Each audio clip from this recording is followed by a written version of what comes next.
The kitchen floor was cold against my cheek. I remember that detail clearly, the cold, and the way my mother's heels clicked slowly toward me as my chest burned like someone had poured acid inside my ribcage. "Mom, please, call 911. My voice came out broken, barely a whisper. My vision was tunneling, darkness creeping in from the edges. I was 36 years old, dying on my parents' kitchen floor, and my mother just stood there, watching. "Stop being dramatic, Dana. You're ruining dinner." My brother Trevor laughed from the table. She always needs to be the center of attention. I reached for my phone. My mother moved it away. I'll never forget her eyes in that moment. Cold, calculating, almost hopeful. 3 days later, at my grandfather's will reading, I understood why. The doors opened.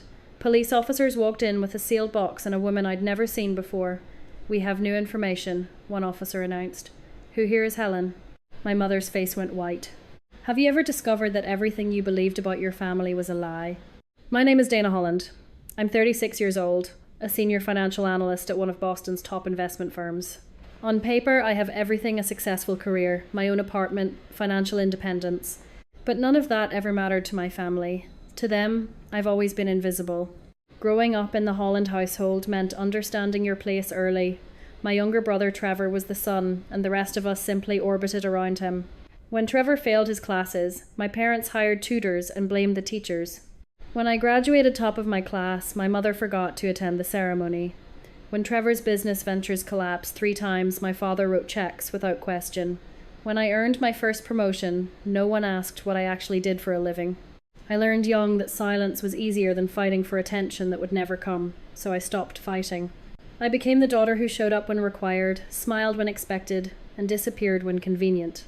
My father, Richard, has always been a man of few words, at least with me. He defers to my mother Helen on everything: what we eat, where we go, who matters. And according to Helen, I have never mattered. Her coldness toward me goes beyond simple favoritism. There's something almost hostile in the way she looks at me, a wall so thick I stopped trying to climb it decades ago. I used to think she was just a difficult woman. Now I know better. When Grandpa Walter got sick last year, I wanted to visit him every week. He was the only person in my family who ever made me feel seen. But Helen always had an excuse. He's too tired. The doctors said no visitors. You'll only stress him out. Meanwhile, Trevor came and went as he pleased. I tried calling Grandpa directly, but somehow Helen always answered his phone. "He's resting, Dana. I'll tell him you called." I wonder now if she ever did. 2 weeks before he died, something strange happened. My phone rang at 11 at night, Grandpa's number. His voice was weak but urgent, in a way I'd never heard before. "Dana, listen to me. There's something about your family you need to know." "About who you really?" Then Helen's voice, sharp as a blade. "Dad, you need to rest. I'll call Dana later." The line went dead. I called back 6 times. I sent texts. Nothing.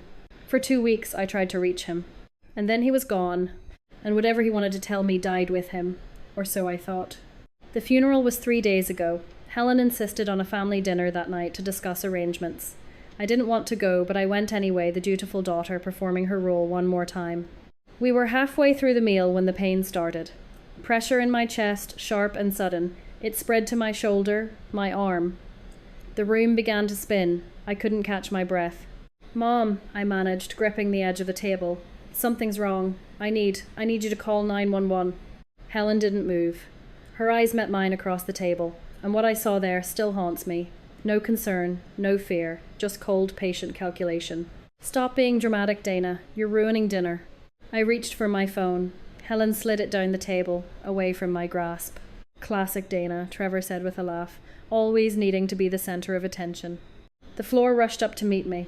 I remember the cold tile against my cheek, the taste of copper in my mouth, the darkness closing in from every direction.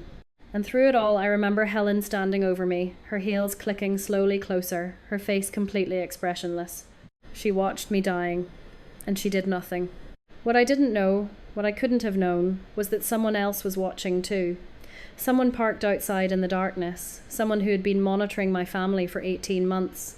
Someone who saw Helen's face through that dining room window and recognized it for what it was. The look of someone who wanted a problem to disappear. I woke to the sound of beeping machines and the smell of antiseptic. White ceiling tiles, fluorescent lights, the steady rhythm of a heart monitor confirming what seemed impossible: I was still alive. A nurse noticed me stirring and called for the doctor. He was a kind-faced man in his 50s who pulled a chair beside my bed and explained what had happened to me in terms I could understand. Acute pericarditis with early cardiac tamponade, he said. Fluid had been building around my heart, squeezing it, preventing it from pumping properly. That was why my blood pressure crashed. That was why I collapsed. He told me that 15 more minutes without treatment would have been fatal. 15 minutes. I had come that close to dying on my mother's kitchen floor while she watched and did nothing. The doctor said something else that made me pause. Someone had called 911 that night, an anonymous caller, who described my symptoms and my exact location with unusual precision. The paramedics arrived within 8 minutes because the caller had been so specific, so urgent. Whoever it was knew exactly what was happening to me, he said. They may have saved your life. I asked if he knew who called. He shook his head. The number was blocked, and the caller hung up immediately after giving the information. I lay there trying to make sense of it. My parents had refused to help me. Trevor had laughed. So who had been watching? Who had cared enough to make that call? My parents finally showed up 2 days after I was admitted. 2 days. I had nearly died, and they could not be bothered to visit for 48 hours. When they walked into my hospital room, there was no relief on their faces. No tears, no rushing to my bedside. My father hung back near the door looking uncomfortable, checking his watch. But it was my mother's expression that I will never forget. For just a moment, a fraction of a second before she composed herself, I saw something flicker across Helen's face. It was not concern. It was not love. It looked almost like disappointment, like she had expected a different outcome and was now recalculating. She recovered quickly, of course. She always does. Dana, you gave us quite a scare, she said, her voice flat. The doctors say you're fine now. We should discuss when you can be discharged. There are arrangements to finalize for your grandfather's estate. No asking how I felt. No apology for not calling 911. No acknowledgement that I had almost died in her kitchen while she moved my phone out of reach. Just business. Just logistics. Just Helen. They left after 20 minutes. I told myself I was used to it. That night, unable to sleep, I opened the small drawer in my bedside table, looking for a pen to write down the doctor's instructions. Instead, I found an envelope that had not been there before. My name was written on the front in handwriting. I recognized instantly Grandpa Walter's distinctive script, the same elegant letters he used on every birthday card he ever sent me. My hands trembled as I opened it. Inside was a single sheet of paper. My dear girl, it read. I never forgot you. They kept us apart, but the truth will find you. When you are ready, find Margaret Sullivan. She has everything. I am sorry I could not tell you sooner. Know that you were always loved. Always. He had signed it simply, Grandpa. I read those words 5 times, trying to understand. They kept us apart. Who kept us apart? What truth? And who was Margaret Sullivan? I had never heard that name in my life. But someone had placed this envelope in my hospital room, which meant someone had access to me while I was unconscious, someone who knew Grandpa, someone who was watching over me even now. The same person who called 911? It had to be. For the first time, I began to understand that my family's treatment of me was not just dysfunction or favoritism. Something had been actively hidden from me, something important enough that my grandfather hired a stranger to deliver his message from beyond the grave. I was discharged 3 days later. The will reading was scheduled for the following morning. Helen called me the night before, her voice dripping with false sympathy. Dana, I wanted to prepare you, she said. I spoke with the lawyer, and it seems your grandfather left you almost nothing. He was so disappointed that you never visited him. You know how hurt he was that you didn't make time for him. My stomach turned. I had tried to visit him dozens of times. Helen always had an excuse. I remember driving 4 hours on his 80th birthday, arriving at the house with flowers and his favourite cake, only to have Helen meet me at the door. He is not feeling well, she had said. Maybe next time. She never even let me inside. I drove home crying, convinced my grandfather did not want to see me. Now I wondered, did he even know I came? Had Helen told him I was there? Or had she let him believe I did not care, the same way she was letting me believe he did not care about me? Everything I thought I knew about my family was crumbling. The next morning I arrived at the law office of Morrison and Associates. The conference room was small and wood-panelled, filled with the kind of heavy furniture meant to convey importance. My parents were already seated when I walked in, along with Trevor, who was drumming his fingers impatiently on the table. Helen glanced at me with that familiar cold appraisal. Richard did not look up at all.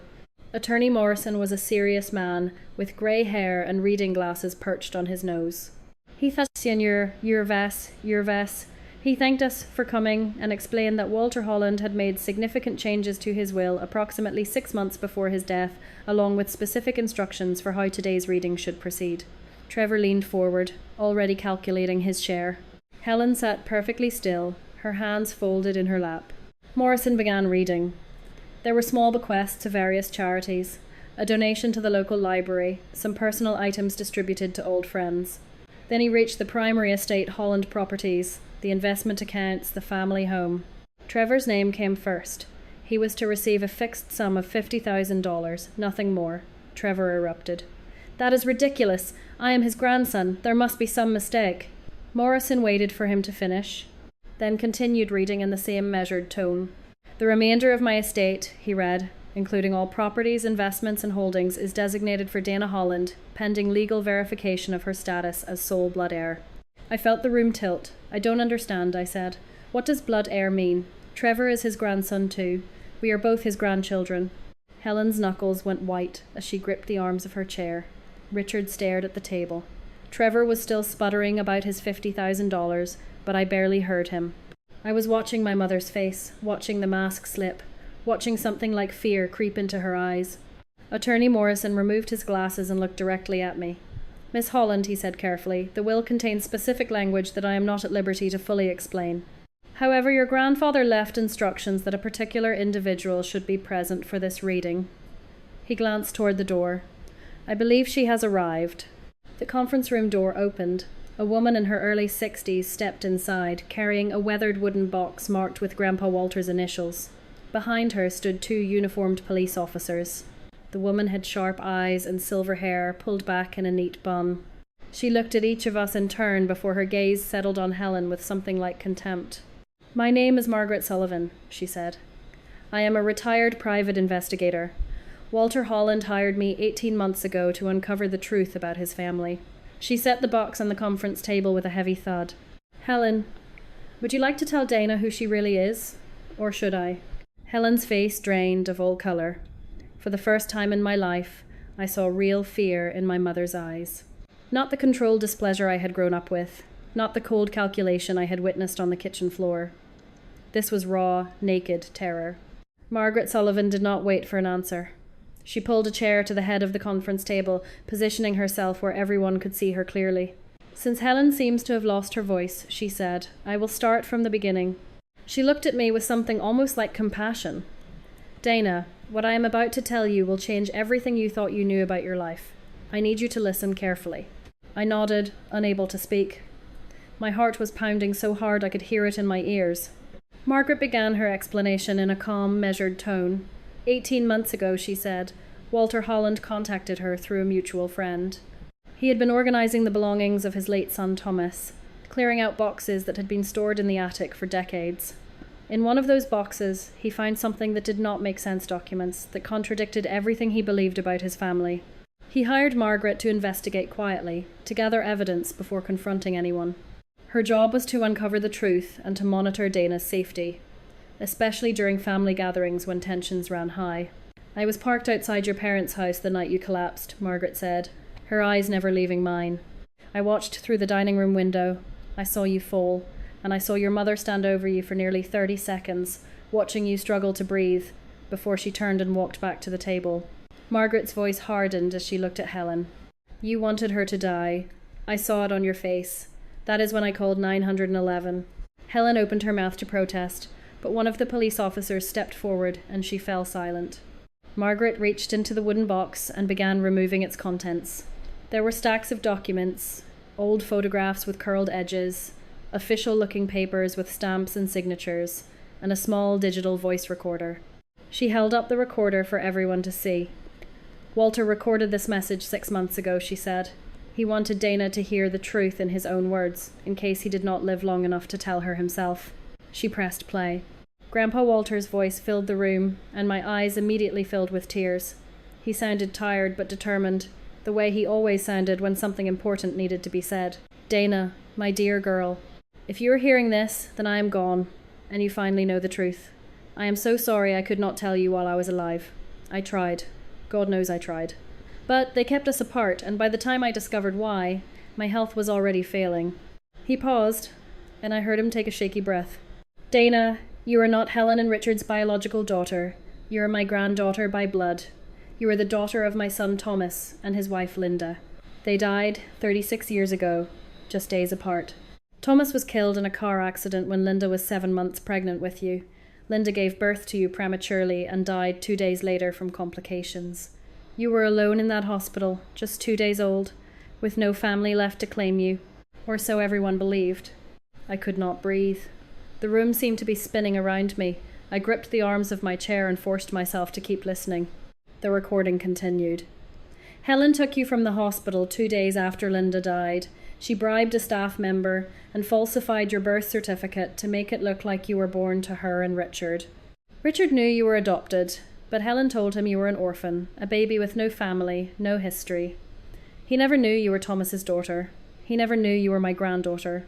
Helen kept that secret because she knew that if I ever found out, everything would change. She knew I would have taken you in myself. She knew she would have lost everything. Margaret stopped the recording and turned to face Richard. His face was grey, his hands trembling on the table. You knew Dana was adopted, Margaret said. It was not a question. Richard nodded slowly, looking like a man whose entire world had just collapsed. Helen told me the birth mother was a young woman who died in childbirth, he said, his voice barely above a whisper. She said there was no family, no one to claim the baby. She said we were giving Dana a home, a chance at a good life. He looked at Helen with something between horror and disgust. You told me she was nobody. You never said she was Thomas's child. You never said she was Walter's granddaughter. Helen said nothing. She just sat there, her mask finally crumbling, tears streaming down her face. But Margaret was not finished. She pulled more items from the box journals, photographs, college yearbooks. There is one more truth Dana needs to understand, she said. The truth about why Helen treated her the way she did for 31 years. She spread the photographs across the table. I saw images of young people in graduation robes, at parties, smiling at the camera. 3 faces appeared again and again. A younger Helen, a younger Richard, and a handsome young man with kind eyes who looked startlingly familiar. Helen, Thomas, and Richard were all classmates in college, Margaret explained. And Helen was in love with Thomas. I looked at the photographs more closely. In several of them, Helen was standing close to Thomas, looking at him with obvious adoration. But Thomas was always looking somewhere else, at someone else. A beautiful young woman with dark hair and a warm smile. Linda, my mother. Thomas chose Linda, Margaret continued. He married her despite his family's objections, despite Helen's attempts to come between them. Helen married Richard, but she never stopped resenting Linda for taking the man she wanted. And when Thomas and Linda died, when Helen took you from that hospital, I believe part of her saw it as finally winning. She finally had something that belonged to Thomas. Margaret's voice grew cold. But when you were 5 years old, Helen found old photographs of Linda while cleaning out a closet. That was when she realised you were growing up to look exactly like your mother. Every time Helen looked at you, she saw Linda. She saw the woman Thomas chose instead of her. And you became the target of 31 years of jealousy and resentment. Everything suddenly made sense. The coldness that had always been there. The way Helen looked at me like I was something unpleasant she could not get rid of. The wall between us that I could never climb no matter how hard I tried. It was never about me. It was about Linda. It was about a jealousy so deep and so twisted that Helen had punished me my entire life for the crime of looking like my own mother. Attorney Morrison cleared his throat. There is one final matter, he said. He held up an official document. After learning of these allegations, Dana voluntarily provided a DNA sample for testing. The results have been verified by an independent laboratory and certified by the court. He looked directly at me. Dana Holland is confirmed as the biological granddaughter of Walter Holland, his only living blood relative. According to the terms of his will and under state inheritance law, she is the sole legal heir to his entire estate. This includes Holland properties, all investment accounts, and the family home. The room erupted into chaos. Trevor jumped to his feet, screaming that this was fraud, that I had somehow manipulated a dying old man. Richard sat frozen in his chair, still trying to process 36 years of lies. and Helen reached for me, tears streaming down her face, her hands grasping at my arm. "Dana, please," she sobbed. "I can explain. I loved you. I did love you. I stepped back from her touch. My voice came out cold and steady, surprising even myself. "You stood over me while I was dying," I said. "You watched me struggle to breathe on your kitchen floor. You waited. You moved the phone so I could not call for help." I turned to Attorney Morrison. "Document everything. Every crime, every lie, every piece of evidence." Then I looked at Helen one final time. "You had 36 years to tell me the truth. Now I am going to make sure everyone knows it." The weeks that followed the will reading were the most difficult and the most liberating of my entire life. I had spent 36 years believing I was unwanted, unloved, the difficult daughter who could never measure up. Now I knew the truth. I was never the problem. I had been the victim of a calculated scheme designed to erase me from my own family, and I was determined to make sure justice was served. I hired my own attorney, a sharp woman named Patricia Owens, who specialized in estate law and fraud cases. She worked closely with Margaret Sullivan, and together they began documenting the full scope of Helen's 36-year conspiracy. What they uncovered was even worse than I had imagined. Helen had not simply neglected me or favored Trevor. She had systematically worked to destroy any relationship I might have had with my grandfather, manipulating both of us with lies so consistent and so convincing that neither of us ever suspected the truth. Margaret showed me the evidence she had gathered during her 18 months of investigation. There were emails Helen had sent to Grandpa Walter over the years, emails I never knew existed. In them, Helen claimed that I had said terrible things about him, that I resented him for not giving me money, that I had told her I never wanted to see him again. None of it was true. I had never said any of those things. But Grandpa Walter had believed them, because why would his daughter-in-law lie about something so serious? Margaret also found records of phone calls, dozens of them over the years, where I had tried to reach Grandpa directly, and Helen had intercepted. She would answer his phone, tell me he was sleeping or too sick for visitors, and then never pass along my messages. She did the same thing to him, telling him I was too busy to talk, or that I had cancelled plans to visit. We spent 30 years missing each other, each believing the other did not care, and Helen was the architect of every misunderstanding. The financial evidence was equally damning. My attorney discovered that Helen had been redirecting funds from Holland Properties for years, funneling company money into accounts earmarked for Trevor's failed business ventures. She had co-signed loans totaling nearly $280,000, loans that Trevor never repaid, loans that were quietly written off as business losses while the money disappeared into his pockets. Helen had always anticipated that Trevor would inherit everything, so she treated the family business like her personal bank account. She never expected anyone to look closely at the books. She certainly never expected me to inherit and discover what she had done. When my attorney presented these findings, her assessment was clear. This was not just manipulation. This was embezzlement and fraud. Helen had stolen from a company that was never hers to steal from, and she had done it systematically over many years. My response was simple: they would repay every cent. Not because I needed the money, but because actions have consequences. Trevor and Helen would face the same repayment terms as any other debtor. No special treatment. No family discount. Justice.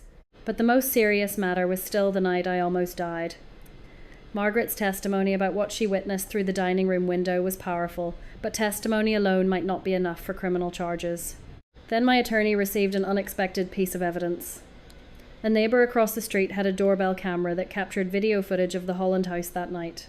The camera's view included part of the dining room window, and when investigators enhanced the footage, the timeline became undeniable. The video showed me collapsing at the table. It showed Helen standing over me for nearly 30 seconds without moving. It showed her stepping back, picking up my phone, and placing it at the far end of the table. And it showed her returning to her seat and resuming her meal while I lay motionless on the floor. The footage was grainy but clear enough. Helen had not frozen in panic. She had made a deliberate choice not to help me, and had actively prevented me from helping myself. The district attorney reviewed the case personally. She explained that in most states there is no legal duty to rescue someone in distress, even a family member. But Helen's case was different. She had not simply failed to act. She had actively interfered with my ability to call for help by moving my phone away. Under the law, that constituted reckless endangerment. Combined with evidence that Helen had motive, Margaret testified that Helen had overheard Grandpa Walter on the phone discussing plans to reveal the truth to me. The case pointed towards something more serious than mere negligence. The district attorney told my attorney she was considering charges that could result in significant prison time. 3 weeks after the will reading, I gathered the extended family together. Aunts, uncles, cousins, people who had known me my whole life but had always treated me as the outsider, the difficult one, the daughter who could never get along with her mother. They came expecting family drama. What they got was documented evidence of 36 years of criminal behaviour. I stood at the front of my grandfather's living room, my living room now, and presented the facts without emotion. I showed them the falsified birth certificate that proved Helen had taken me illegally from the hospital. I showed them the intercepted communications that proved she had deliberately kept me and Grandpa Walter apart. I showed them the financial records that proved she had embezzled from the family business. And I showed them the doorbell camera footage from the night I collapsed. I let them watch Helen stand over me, watch her move my phone, watch her sit back down while I lay dying on the floor. The room was silent when I finished. My Aunt Patricia, Helen's own sister, was crying. My cousin Mark looked like he might be sick. No one defended Helen. No one tried to explain away what they had seen. The evidence was too clear, too overwhelming, too impossible to deny. I addressed them one final time. Helen did not just favour Trevor, I said. She committed crimes to ensure I would never receive what was legally mine. She kept me from my grandfather for 30 years, letting each of us believe the other did not care. And when I collapsed in her kitchen, she saw an opportunity to make the problem disappear forever. I paused to let the words sink in. I am not telling you this for sympathy. I am telling you because you deserve to know the truth about the woman you trusted. What you do with that knowledge is up to you. I walked out of the room without looking back. Helen's carefully constructed reputation, the image of the devoted wife and loving mother she had maintained for decades, crumbled in minutes. By the end of the week, she had been dropped from her charity boards, uninvited from her social clubs, and quietly removed from the church committee she had chaired for 15 years. The community that once admired her now whispered about her crimes. Justice was being served, one consequence at a time. 3 weeks later, I received a phone call from Attorney Morrison. His voice was gentle, almost hesitant. Dana, we found one more item in your grandfather's safe deposit box, he said. He left specific instructions that it should only reach you after you knew the truth about your identity.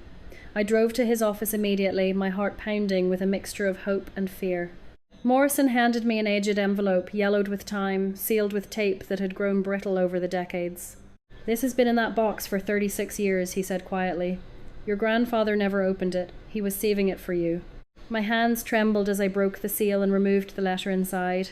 The handwriting was delicate, feminine, faded but still legible.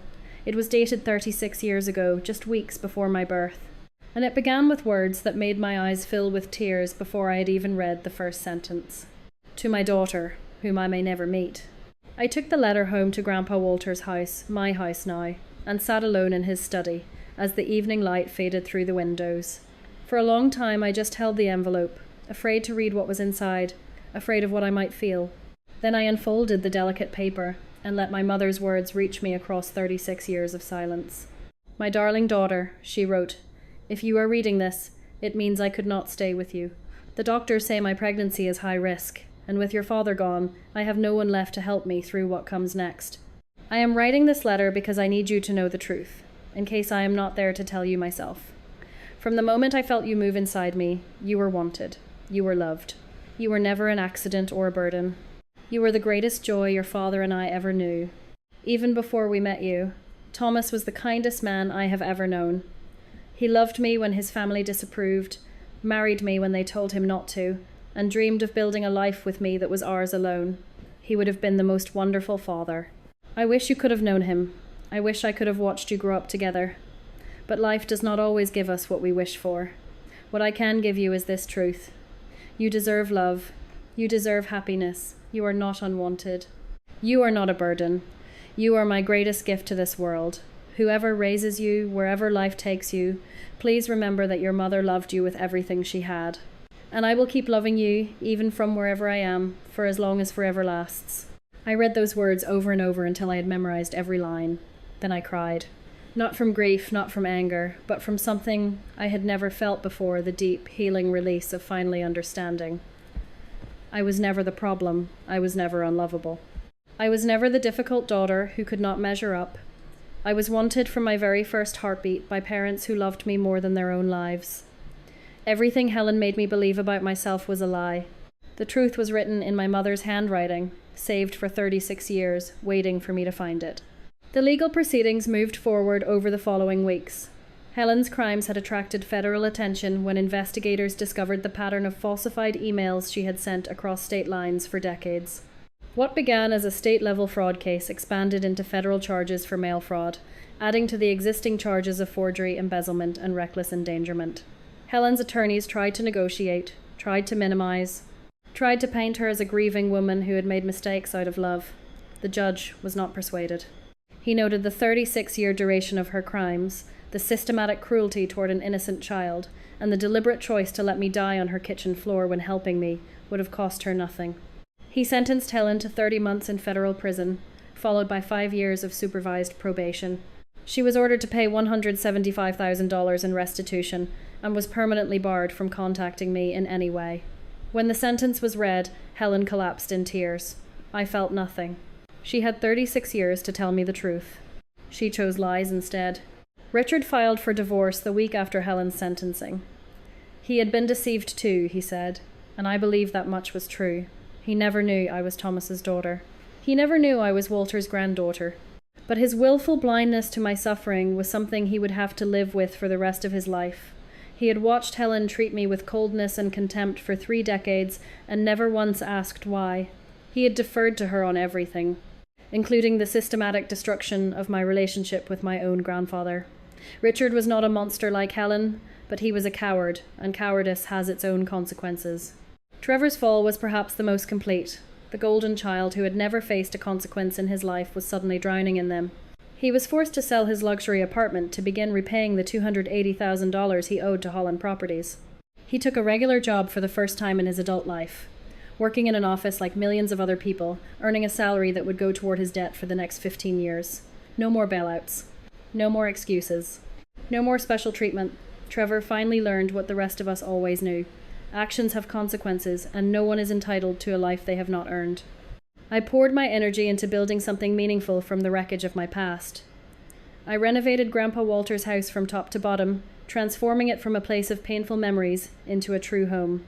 I filled the walls with photographs Grandpa Walter smiling in his garden, Thomas and Linda on their wedding day, my parents holding each other with a love so obvious it radiated from the faded image. I finally had a family. They were gone, but they were real, and they had loved me. Margaret Sullivan became a regular visitor, then a close friend. She had known Thomas and Linda in college, before everything fell apart, and she shared stories that made them real to me for the first time. She told me about Thomas's terrible jokes and Linda's infectious laugh, about the way they looked at each other like no one else existed, about the plans they had made for the future they never got to live. Every story was a gift. Every memory was a treasure. I also took over Holland Properties and ran it with the integrity my grandfather had always valued. But my real passion became something new, a non-profit I created called Linda's Foundation. It provides financial counselling and support to women who are rebuilding their lives after trauma, divorce, or loss. Women who feel invisible. Women who have been told they are not enough. Women like I used to be. Every time I help one of them stand a little taller, I feel my mother's spirit beside me, proud of what her daughter has become. 2 months after the trial ended, I drove to the cemetery where my family rests. Grandpa Walter's headstone stands between Thomas and Linda, 3 graves in a row, a family finally reunited. I brought flowers for each of them and knelt on the grass as autumn leaves drifted down around me. "Grandpa," I said softly, "you spent your last 18 months fighting for me. I promise I will not waste what you gave me." I moved to the next headstone. "Dad, I never got to know you, but I know you loved Mom enough to marry her when everyone disapproved. I got my stubbornness from you." Finally, I knelt before my mother's grave, and my voice broke. "Mom, I read your letter 100 times. Every single word. You wanted me. You loved me. That is all I ever needed to know." A gentle breeze stirred the leaves around me, and I smiled through my tears. I found my name. I survived. And I am going to live a life that makes all 3 of you proud. 1 month later, a letter arrived from the National Archives. Inside was unexpected news. Thomas Holland, had registered a small lakeside property under an LLC shortly before his death, a wedding gift for Linda that was never transferred after they passed. As his sole heir, I was the legal owner. I drove out to see it on a quiet Saturday morning. The property was overgrown, the small cabin barely standing, but the lake was beautiful, peaceful, and still. Exactly the kind of place where two young people in love might have dreamed of building a life together. I sat on the weathered dock with Linda's letter in my pocket, watching the sun rise over the water. "You bought this for her, Dad," I whispered. A place to build a life together. I thought about Linda's foundation and the women I was helping rebuild their lives. Maybe this place could become something more. A retreat, a sanctuary, somewhere broken families could come to heal. But that was a future project. Today, I simply sat with the sunrise, the letter, and the quiet knowledge that I finally knew who I was. Dana Holland, daughter of Thomas and Linda, granddaughter of Walter, survivor. And for the first time in 36 years, completely at peace. Dana's story reminds us of something we often forget in the chaos of daily life. The people who are supposed to love us unconditionally sometimes fail us in the deepest ways, but their failure does not define our worth. For 36 years, Dana believed she was the problem. She believed she was unlovable, difficult, not good enough. Every cold glance from Helen, every dismissive comment from Trevor, every moment of being overlooked reinforced that painful belief. But none of it was true. Dana was never the problem. She was simply the target of someone else's jealousy, resentment, and fear. And the moment she discovered the truth, everything changed. If there is one lesson we can take from this story, it is this: trust your instincts. Dana always felt that something was wrong in her family, that the coldness she experienced went beyond normal favoritism. She was right. Our intuition often knows things before our conscious mind is ready to accept them. When something feels deeply wrong in a relationship, when someone's behavior toward you does not match what love should look like, pay attention. You are not imagining it. You are not being too sensitive. You are recognizing a truth that others may be working very hard to hide. The second lesson is equally important. Justice is not the same as revenge. Dana did not destroy Helen out of anger. She did not scream or threaten or seek to humiliate her in public. Instead, she documented the truth, worked with legal professionals, and let the system hold Helen accountable for her crimes. There is power in patience. There is strength in strategy. When someone wrongs you, the most effective response is not emotional reaction, but calculated action. Gather your evidence. Know your rights, and let the consequences speak for themselves. Finally, Dana's story teaches us that it is never too late to find your true family.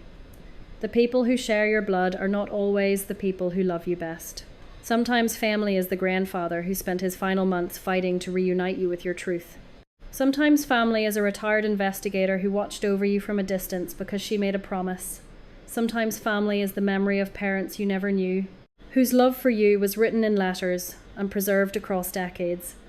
Family is not just who raised you, family is who loves you, and that love can find you at any age in ways you never expected. Thank you for listening to Dana's story today. If her journey touched your heart, please take a moment to subscribe to our channel so you never miss another story like this one.